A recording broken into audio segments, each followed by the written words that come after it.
Plusieurs personnes veulent venir en Turquie étudier, mais ne savent pas par quel moyen le faire. Je suis saturé du jour au lendemain par des questions telles que Donald, c'est quoi l'examen IELTS? Comment est-ce que je peux faire pour passer par cet examen? Les amis, bienvenue dans cette nouvelle vidéo. J'espère que vous allez bien et j'espère que vous saisissez comme d'habitude toutes les différentes opportunités qui se présentent à vous.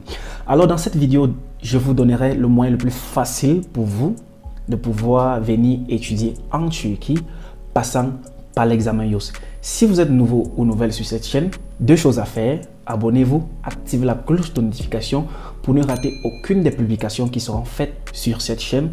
Parce que sur cette chaîne, généralement, je partage tout contenu concernant les études en Turquie. Je parle aussi généralement des bourses d'études internationales et aussi de l'entrepreneuriat jeune. Alors, si cette thématique vous intéresse, on se dit juste bienvenue une fois de plus. Petit rappel avant de commencer cette vidéo. Vous savez, en Turquie, il y a deux types d'universités. Du moins, il y a des fondations et des universités publiques. Des fondations sont des universités privées. Alors toi qui es étudiant lambda, tu veux venir étudier en Turquie, tu veux venir faire une filière ici en Turquie, tu ne sais pas quelle filière tu peux choisir. Dans cette vidéo, on en parle. Les amis, pour commencer, on va définir ce que le IELTS. Le IELTS, Y-O, avec deux points là, je vais juste mettre ça là lors du montage. S signifie Yabancı Öğrenci Sınavı, examen pour des étudiants internationaux. Alors, comment est-ce que vous pouvez composer cet examen-là? À qui cet examen-là s'adresse? Ce qu'il faut savoir, les amis, c'est que cet examen est organisé par le système OSIM, c'est-à-dire le système qui gouverne l'éducation supérieure en Turquie. Toi, étudiant qui veut venir étudier en Turquie, de quoi as-tu besoin? Il est à rappeler que le IELTS exam est généralement consacré pour ceux-là qui veulent venir faire un niveau licence, parce que pour ceux qui veulent venir faire un niveau master ou un niveau doctorat, il y a des conditions organisées par chaque université. Il y a certaines universités qui demandent un certain nombre de certifications internationales pour ceux-là qui veulent venir faire le master. Alors, pour commencer, ceux-là qui veulent venir faire un niveau licence. Toi qui veux venir faire le niveau licence ici en Turquie, comment est-ce que tu peux passer l'examen IELTS? De quoi est constitué l'examen IELTS? Ce qu'il faut savoir, les amis, c'est que l'examen IELTS est organisé de manière individuelle par chaque université, du moins depuis des années, par chaque université de manière individuelle. C'est vrai que depuis 2022, cette loi qui est sortie, même qui a été renvoyée pour 2023, selon laquelle toutes les universités privées comme publiques en Turquie organiseront désormais un examen IELTS centralisé qui permettront à chaque étudiant de pouvoir faire une demande d'admission dans n'importe quelle université ici en Turquie. Il faut aussi rappeler que en Turquie, les universités privées n'ont pas besoin d'un examen IELTS pour te donner une admission. Juste les universités publiques qui font des étudiants étrangers passer par un examen IELTS pour pouvoir obtenir l'admission en leur sein. Alors, l'examen IELTS de manière générale est parfois organisé par des universités de manière individuelle, c'est-à-dire une université par exemple ici en Turquie décide d'organiser l'examen IELTS dans un pays, que ce soit un pays africain, que ce soit un pays asiatique, que ce soit un pays européen. Il décide d'organiser l'examen IELTS pour apporter un certain nombre de candidats dans cette université. Quels sont les différents bénéfices de l'examen IELTS? L'examen IELTS te permet, toi, à l'étudiant qui veut faire une licence ici en Turquie, de pouvoir postuler selon les quotas de l'université dans ta filière préférée. Si par exemple tu veux faire médecine, tu dois écrire l'examen IELTS et c'est en fonction de l'examen IELTS qu'on déterminera si tu es capable de pouvoir faire cette filière médecine. C'est en fonction des notes qui sortiront de l'examen IELTS qu'on déterminera si tu es capable de pouvoir faire la filière médecine ici en Turquie. Pour ceux-là qui veulent faire architecture, pour ceux-là qui veulent faire génie civil, pour ceux-là qui veulent faire informatique, pour ceux-là qui veulent faire toutes des matières techniques, doivent absolument passer par l'examen IELTS. Et c'est à la sortie de l'examen IELTS qu'on déterminera si vous êtes bel et bien éligible pour pouvoir obtenir cette admission dans cette université pour faire cette filière d'ingénierie. De manière générale, ceux-là qui veulent venir faire des filières telles que histoire, géographie, sociologie, psychologie, management, n'ont pas de manière générale besoin d'écrire l'examen IELTS. Parfois, ils passent par ce qu'on appelle un achat d'admission. J'en ai déjà parlé plusieurs fois sur cette chaîne-ci. Quand je parle d'achat d'admission, ça veut dire quoi?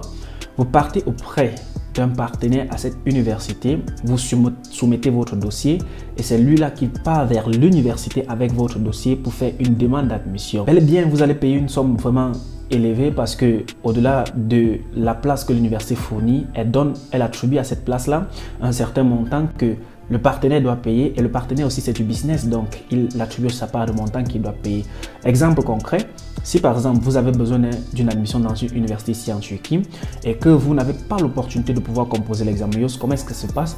Vous partez auprès par exemple d'un partenaire à une université, vous dites j'ai besoin d'une admission dans du moins dans une université publique pour telle filière. quels sont les voies et moyens. Le partenaire vous dit, fournissez tel document et telle somme. Lorsque vous fournissez la somme, le partenaire amène votre dossier auprès de l'université. Il fait la demande d'admission là-bas. Et lorsque l'admission sort, toute personne est gagnante. C'est-à-dire l'université est gagnante et le partenaire est gagnant. Et toi, tu gagnes ton admission. Alors ça, c'est un autre moyen pour obtenir l'admission pour ceux-là qui ne peuvent pas composer l'examen IOS. Alors pour ceux-là qui peuvent composer l'examen IOS, comment est-ce qu'ils peuvent composer cela? En général, l'examen IOS est organisé en ligne par certaines universités. Entre-temps même, il y a un coaching là qui sera lancé d'ici quelques jours. Pour ceux-là qui veulent composer l'examen IOS et qui sont déjà même ici en Turquie, qui veulent composer l'examen IOS en ligne, je pense que j'ai été approché par un groupe d'amis qui veulent vous offrir ce coaching-là parce qu'eux aussi ils ont composé l'examen IOS. Donc, ils veulent vous offrir ce coaching-là pour vous qui voulez entrer dans des universités publiques ici en Turquie, passant par l'examen IOS, qui voulait faire filière médecine, filière ingénierie, filière infirmerie, passant par l'examen IOS. Il y aura un coaching qui sera organisé dans les jours à venir. Vous pourriez bel et bien participer à ce coaching-là. Donc, pour vous là qui voulez composer l'examen IOS, comment est-ce que vous pouvez le faire concrètement? Vous faites juste des recherches auprès de l'université de votre choix pour pouvoir obtenir les différentes dates d'évaluation pour cet examen IOS là, parce que chaque université a ses différentes dates. Lorsque vous êtes informé des différentes dates, vous regardez les conditions pour pouvoir s'inscrire à cet examen IOS là. Lorsque vous validez toutes les conditions, vous essayez de vous inscrire en payant certains frais.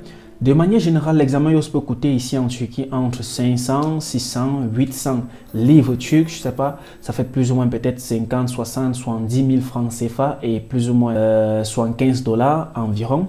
Vous payez cette somme-là comme frais de composition, frais de participation à l'examen IOS. Lorsque vous payez cette somme-là, si l'examen est en ligne, vous composez l'examen et lorsque les résultats sortent, vous utilisez votre résultat que vous avez obtenu à cet examen-là pour faire maintenant la demande d'admission dans cette université-là. Maintenant, l'université se base de la moyenne obtenue par l'examen IOS et aussi de la moyenne obtenue à votre dernier diplôme qui est forcément le baccalauréat et vos relevés de notes pour vous octroyer votre filière de mérite. Si par exemple vous avez demandé médecine et qu'au baccalauréat vous avez moins de 60% et à l'examen IOS vous avez encore moins de 60%, je ne pense pas que selon les quotas de cette université-là, vous pourriez obtenir la filière médecine. Ça veut dire quoi? Lorsque vous visez une filière et que vous passez par l'examen IOS, assurez-vous de donner le meilleur de vous pour ainsi mériter la place qui vous sera donnée parce que chaque place dans chaque université a un quota. Donc, par exemple, ils peuvent dire qu'ils vont prendre 5 personnes pour la filière médecine. Alors, si tu ne mérites pas cette filière-là, tu ne pourras pas te faire octroyer cette filière-là. Les amis, l'autre manière de pouvoir composer l'examen IOS, c'est de s'approcher directement de ses partenaires à ces universités, une fois de plus, qui organisent l'examen IOS.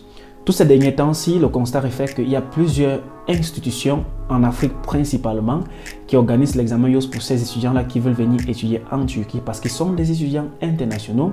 Alors, de manière générale, ils partent se lier avec des universités publiques ici en Turquie pour descendre en Afrique dans ces différents pays-là pour organiser des conférences, pour organiser de l'examen IOS. Donc, si vous êtes dans un pays et que vous avez l'information qu'une université viendra organiser l'examen IOS dans votre pays, rassurez-vous de bien vous informer et s'il y a possibilité, vous vous inscrivez là-bas pour pouvoir passer l'examen IOS.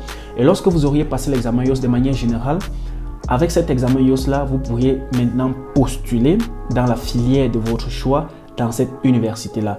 Mais surtout, rassurez-vous que vous puissiez faire autant d'informations possibles pour l'université de votre choix. Parce que vous pouvez composer l'examen IOS de l'université, par exemple, de Karabük. L'université de Karabük, le IOS de l'université de Karabük ne donne pas accès à toutes les universités ici en Turquie. Donc, assurez-vous que l'examen IOS de l'université que vous composiez puisse vous donner accès à plusieurs universités ici en Turquie. Voilà ainsi pour ceux-là qui veulent obtenir une admission en niveau licence ici en Turquie. Voilà ainsi les voies et moyens comment vous pouvez faire pour pouvoir obtenir votre admission de manière facile. Ça, c'est de 1. Donc, en résumé, les amis, nous pouvons dire ceci. Pour toi là qui veux venir étudier en Turquie, passant par l'examen IOS, tu as la possibilité de le composer soit en ligne, soit auprès des partenaires de ces universités qui organiseront cela sûrement dans ton pays. La deuxième manière est, tu peux passer par un achat d'admission auprès des partenaires à cette université-là si tu te sens incapable de pouvoir composer cet examen IOS-là. Pour finir cette vidéo, si l'examen IOS est généralement constitué d'un test psychotechnique, culture générale et quelques questions de mathématiques. Donc, si tu ne te sens pas capable de pouvoir faire cet examen IOS, tu peux passer par un achat. Tu passes auprès d'une agence, du moins un partenaire à cette université-là. Tu fais un achat d'admission et tu lances ta procédure, tu fais ta demande de visa et tu te retrouves en Turquie pour étudier ta filière choisie. À titre de rappel, l'admission en cycle licence en Turquie à un âge limite. Donc pour vous là qui avez déjà dépassé 23 ans, 24 ans, c'est difficile généralement pour ces universités de vous fournir des admissions, quelle que soit l'université de votre choix ici en Turquie. L'âge maximum est généralement de 22 ans, mais il y a des personnes qui obtiennent des admissions avec 23 à 24 ans, c'est bien possible. Les amis, j'espère que cette vidéo-ci vous a donné plus d'informations. Pour ce niveau master, je ferai une deuxième vidéo pour vous, spécialement pour vous aussi du niveau doctorat. Comment vous pouvez faire pour obtenir l'admission en Turquie, comment vous pouvez faire pour entrer dans une université ici en Turquie. Je ferai une autre vidéo pour vous. J'espère que vous avez aimé cette vidéo. Si c'est le cas, n'hésitez pas surtout de vous abonner, de lâcher un pouce j'aime et de rester scotché sur cette chaîne-ci pour plus de contenu. Sur ce, on se dit à la prochaine vidéo. Portez-vous excellemment très bien.